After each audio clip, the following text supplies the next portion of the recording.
पनीरी जब तैयार हो जाए के पौधे अच्छी ग्रोथ करेंगे। ये कितनी बड़ी शाख इंदिरा हमारे। अस्सलाम वालेकुम, मैं Tanveer Ahmed ST home kitchen gardening से। तो अल्लाह का नाम लेकर शुरू करते हैं आज की वीडियो। आज बैंगन को मैं लगाने वाला हूँ। बैंगन लगाने का बीज सीज़न बता देता हूँ कि आप कब इसके बीजों को लगा सकते हैं, मट्टी कैसी होनी चाहिए, सिंपल इस वीडियो के अंदर गाइड करने वाला हूँ। तरीका ऐसा बताऊँगा कि ताकि आपके बैंगन के पौधे का साइज़ भी अच्छा और बैंगन भी ज़्यादा लगे। तो वीडियो को शुरू करते हैं। अगर आप मेरी चैनल पर पहली दफ़ा विज़िट कर रहे हैं तो चैनल को ज़रूर लाइक कीजिएगा और शेयर भी कीजिएगा और सब्सक्राइब भी कीजिएगा।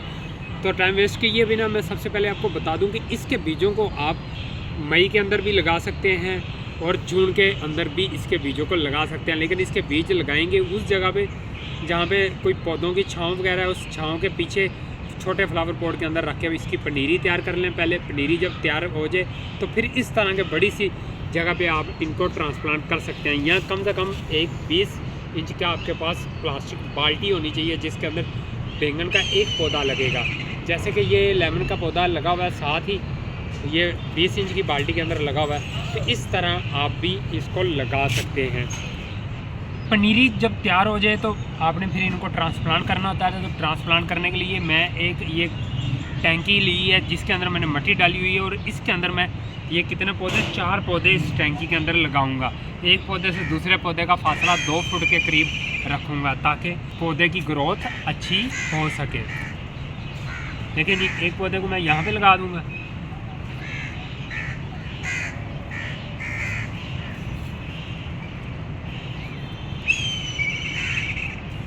इन पौधों के लिए मिट्टी की कम्बिनेशन समझ लें कि मिट्टी आप किस तरह से इन पौधों के लिए बनाएंगे। आपने 4 हिस्से मिट्टी लेनी है और उसमें से एक हिस्सा मिट्टी का माइनस करके तो उसमें आपने गाय का गोबर या वर्मी कंपोस्ट वो वाला हिस्सा मिक्स कर देना है और उसको अच्छी तरह मिक्स कर लें। और मज़ीद एक हिस्से से आधा हिस्सा माइनस करके उसमें पत्तों की खाद अगर आपको मिल जाती है, नर्सरियों से इजीली मिल जाती है, पत्तों की कंपोस्ट बनी होती है, तो वो आप अगर मिक्स कर देंगे तो बहुत अच्छा रिजल्ट आपको देखने को मिलेगा बैंगन के पौधों के ऊपर। जब आप पौधे ट्रांसप्लांट कर लें तो फ़ौरन आपने पौधों को पानी देना है। लेकिन पौधे हमेशा आपने गर्मियों में असर के टाइम ट्रांसप्लांट करने। जब भी आपने पौधे ट्रांसप्लांट करने हो तो इस तरह सूरज नीचे चला जाता है। असर का ये टाइम हो रहा है जब मैं पौधों को ट्रांसप्लांट कर रहा हूँ। आगे पूरी रात पड़ी हुई है, मौसम ठंडा रहेगा और सुबह तक पौधे हमारे स्टेबल हो चुके होते हैं। और पौधे ये आपने ट्रांसप्लांट किस एरिया में करने हैं जहाँ पे कम से कम 5 से 6 घंटे सनलाइट आती हो।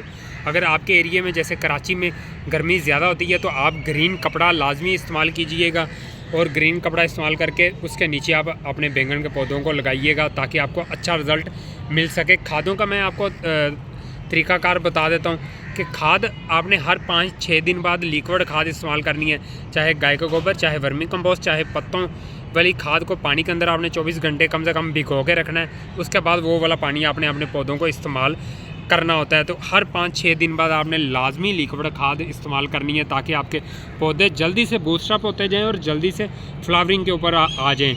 ये ना हो कि पौधे हमारे नीचे ही रह जाएं और टाइम एक ज़्यादा लग जाए और सब्ज़ी भी हमें उतनी ज़्यादा ना मिल सके।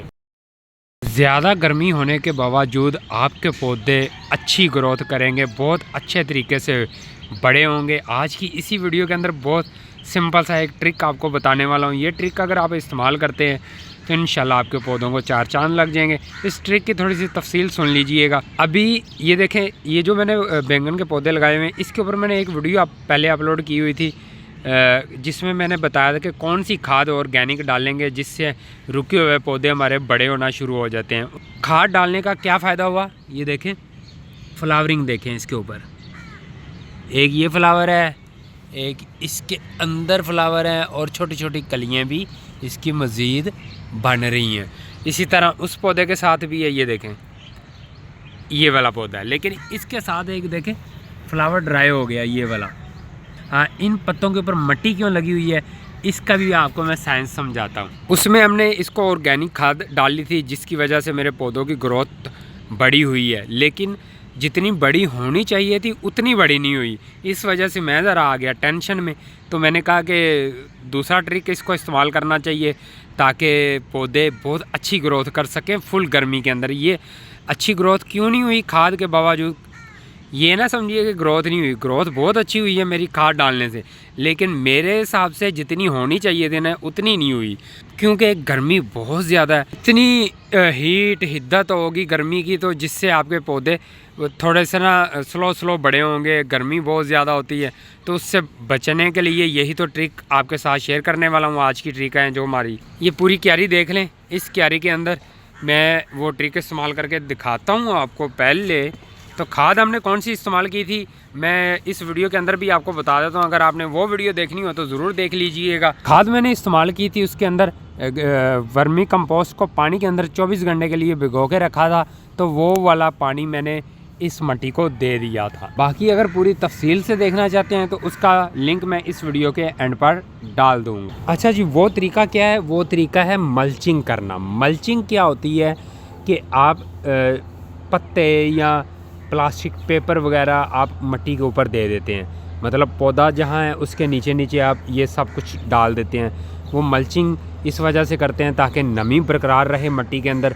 नमी बरकरार रहती है तो उससे क्या होता है, छोटे छोटे से माइक्रोब्स बनना शुरू होते हैं जो आपकी मट्टी को नरम रखने में मदद करते हैं, बहुत ज़्यादा नरम रखने में। और तीसरा उसका फ़ायदा ये होता है कि जो आप पानी देते हैं वो इतनी ज़्यादा गर्मी में जल्दी ड्राई नहीं होता। मुझे हर रोज़ पानी इसको देना पड़ता है, जिसकी वजह से पौधों के पास पानी कम पड़ जाता है रात के टाइम अक्सर, तो वो जो उनकी असल ग्रोथ रात के टाइम होनी होती है वो बेचारी ग्रोथ रुक जाती है।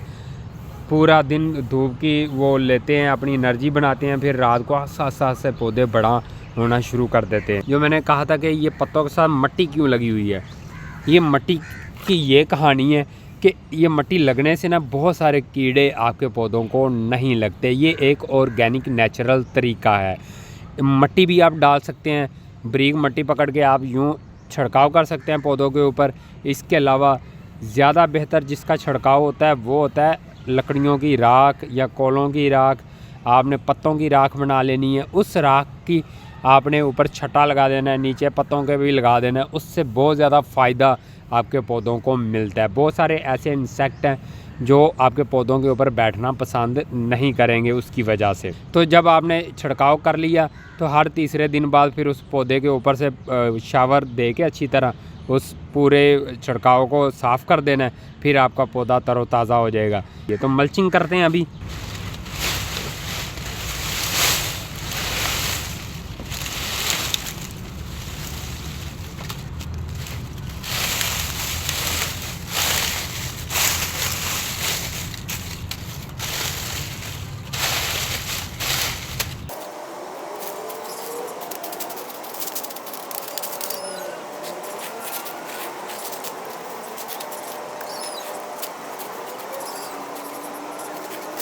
आप इस तरह मल्चिंग कर सकते हैं, पराली वगैरह से कर सकते हैं, जो चावलों का भूसा वगैरह आता है उससे, तूड़ी से कर सकते हैं, लकड़ियों के बूरे से आप मल्चिंग कर सकते हैं। लकड़ियों के बूरे से मल्चिंग करने का एक ये भी फ़ायदा हो जाता है कि वो आस्ता आस्ता गलना शुरू हो जाते हैं और फिर वही खाद बन के मिट्टी के अंदर मिक्स हो जाते हैं। ये पत्तों का भी सेम वही फ़ायदा है, और पत्तों का सबसे ज़्यादा फ़ायदा है ये भी गलना शुरू हो जाते हैं, और फिर इसी पत्तों को मैं अपनी मिट्टी के अंदर भी मिक्स कर दूंगा, तो प्योर ऑर्गेनिक खाद वाली हमारी मिट्टी खुद ब खुद तैयार होती रहती है। ये सिंपल तरीके हैं मल्चिंग करना। इस तरह आप अपने पौधों की केयर करेंगे तो बहुत अच्छा आपको रिज़ल्ट मिलेगा। और एक और आपको टिप देता चलूँ, बैंगन के पौधे के ऊपर अच्छे साइज़ के बैंगन कैसे हासिल कर सकते हैं और बैंगन कड़वे क्यों हो जाते हैं उसका भी हल मैं आपको बताने वाला इस वीडियो के अंदर। और बैंगन के पौधों के ऊपर ज़्यादा बैंगन कैसे हासिल कर सकते हैं। अच्छा, जब भी ये ट्रिक आपने इस्तेमाल करना है तो पहले आपने बैंगन के पौधों को अच्छी तरह ज़रा दूर से खड़े होकर देखना है। देखिए मेरे जो बैंगन के पौधे हैं बुशी टाइप बने हुए हैं, तो इसके अंदर कुछ प्रॉब्लम है और कुछ बहुत ज़्यादा फ़ायदे भी मौजूद हैं। तो चलें इसके करीब चलते हैं, एक बैंगन के पौधे के करीब। यहाँ पे आए, ये देखें मेन स्टेम से नीचे कितनी ज़्यादा मज़ीद स्टेम्पें निकल रही हैं, अलग से शाखें बनने की कोशिश हो रही है पूरी की पूरी पौधे के नीचे वाले हिस्से में। जो पौधे के नीचे वाले हिस्से में अगर ये ज़्यादा शाखें बनती हैं तो इसमें मसला ये आता है कि जो पौधे का ऊपर वाला हिस्सा है जहाँ पे फ्लावरिंग आई हुई है, देखें ये जो फ्लावर आए हुए हैं ये इस तरह के, ये कितने ही ज़्यादा इसके ऊपर फ्लावर हैं। ये मेरे फ्लावर ड्राई होना शुरू हो सकते हैं। कैसे? जैसे कि ये देखें, ये कभी ड्राई होके नीचे गिरा है ये वाला। ये जो नीचे जितनी भी शाखें हैं, अगर इनको नहीं रिमूव करेंगे तो इस तरह ऊपर हमारा फल अच्छे तरीके से नहीं बन पाएगा, क्योंकि सारी एनर्जी ये शाखें नीचे से ही इकट्ठी करती रहती हैं। पौधा जो सनलाइट के ज़रिए ऊपर से एनर्जी प्रोड्यूस करता है और मिट्टी के अंदर से खुराक हासिल करता है, तो वो ज़्यादा से ज़्यादा शाखें ये वाली बढ़ना शुरू हो जाती हैं।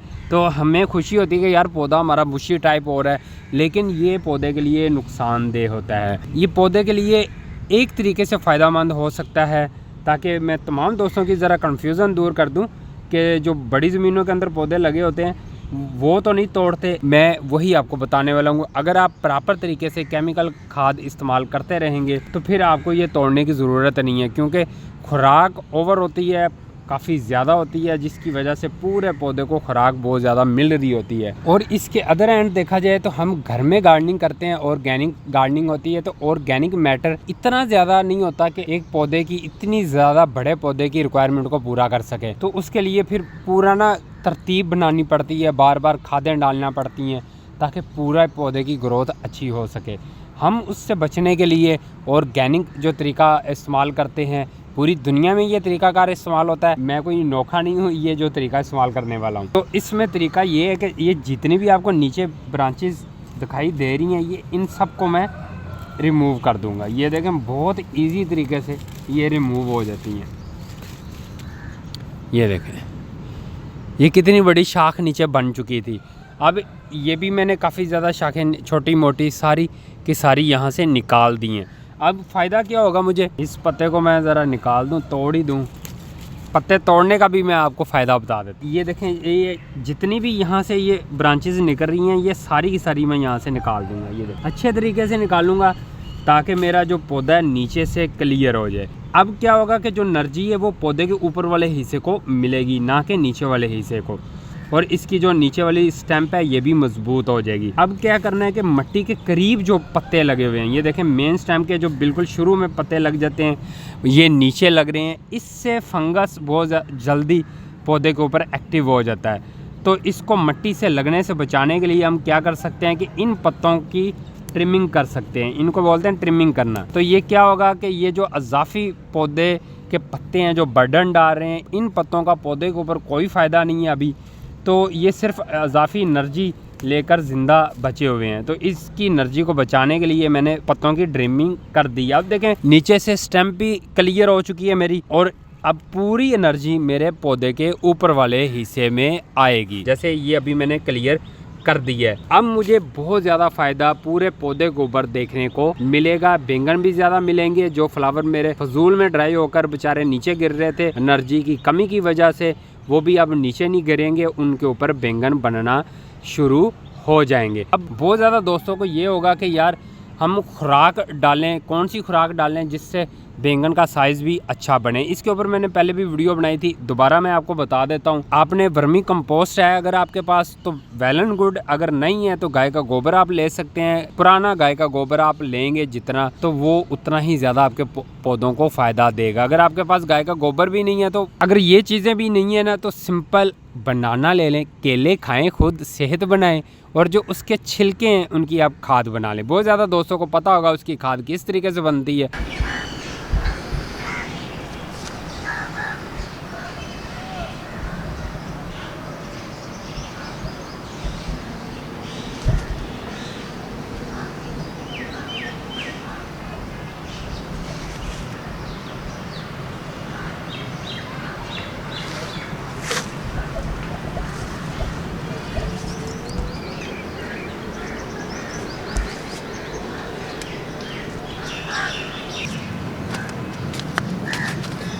मैं यहाँ पे आपको बताता चलूँ कि बैंगन कड़वे क्यों होते हैं। बैंगन कड़वे इस वजह से हो जाते हैं कि जब आप इनको लेट हार्वेस्ट करते हैं, जितना लेट हार्वेस्ट करेंगे बैंगन उतना ज़्यादा कड़वा होता जाएगा। पता कैसे चलता है कि ये लेट हो गया है? तो बैंगन का साइज़ हर रोज़ बढ़ता रहता है। तो जिस दिन आपको लगे कि इसका साइज़ नहीं बढ़ रहा और रुक गया, तो आपने फ़ौरन इसको हार्वेस्ट कर लेना होता है, चाहे बैंगन का साइज़ बड़ा हो गया या चाहे बिल्कुल छोटा हो गया। तो अभी मेरे पास ये देखें बैंगन के अंदर शाइन भी अच्छी खासी मौजूद है और मुझे पता है कि इस बैंगन का साइज़ बढ़ना बंद हो गया है, तो इसको मैं हार्वेस्ट कर दूँगा। ये बिस्मिल्लाहिर्रहमानिर्रहीम। तो ये देखें हमारा बैंगन ज़बरदस्त किस्म का। तो इसमें एक कोई छोटे मोटे बैंगन से भी हैं वो भी मैं तोड़ लूँगा, क्योंकि आज ज़रा ना ये देखें ये बैंगन उतना ही मज़ेदार होगा जितना बैंगन आप छोटा तोड़ लेंगे। लेकिन ना तोड़िएगा, थोड़ा सा बड़ा कर लीजिएगा। मैं तो इस वजह से तोड़ रहा हूँ क्योंकि काफ़ी ज़्यादा मेरे इन पौधों के ऊपर बार बार बैंगन लगेंगे ऑर्गेनिक खादों की वजह से, तो मुझे ज़रूरत नहीं है इनको ज़्यादा बड़ा करने की। तो ये इस साइज़ का बैंगन बहुत ही मज़ेदार होता है। तो अभी इस पौधे के अंदर देखते हैं कितने और हैं, सब को बाहर निकालते हैं। अच्छा जी, कहाँ कहाँ छुपे हुए हैं ये देखें। एक ये भी आ गया, एक मैं बड़े भी आपको दिखाता हूँ, परेशान नहीं होना आपने। ये देखें कितना बड़ा बैंगन है। बैंगन की खूबसूरती चेक करें ज़रा। एक बैंगन हमारा ये देखें, और यहाँ पे भी लगा हुआ है, इसको भी तोड़ लेते हैं और ढूंढ लें कोई और तो नहीं बचा। एक दूसरी साइड पे पौधा लगा हुआ है, उसके ऊपर लगा हुआ है, तो मैं उसको भी तोड़ लूँगा। तो यहाँ पे मैं आपको बताता चलूँ कि ये बैंगन देखें ज़रा हमारे कितने प्यारे खूबसूरत किस्म के बैंगन मैंने ये जो हार्वेस्ट किए हैं अभी अभी। तो इस तरह आप भी प्योर ऑर्गेनिक बैंगन अपने घर के अंदर हासिल कर सकते हैं। यकीन करें इन ऑर्गेनिक बैंगनों का मज़ा बहुत ज़्यादा होता है। कड़वे सिर्फ इसी वजह से होते हैं कि आप लेट हार्वेस्ट करते हैं। लेट हार्वेस्ट करेंगे तो बैंगन कड़वा, पक्का कड़वा होगा। जितना लेट करते जाएंगे बैंगन उतना ज़्यादा कड़वा होता जाएगा। तो इसी मज़ेदार टॉपिक के साथ मिलते हैं नेक्स्ट वीडियो के साथ। तब तक के लिए अल्लाह हाफिज़, बाय बाय।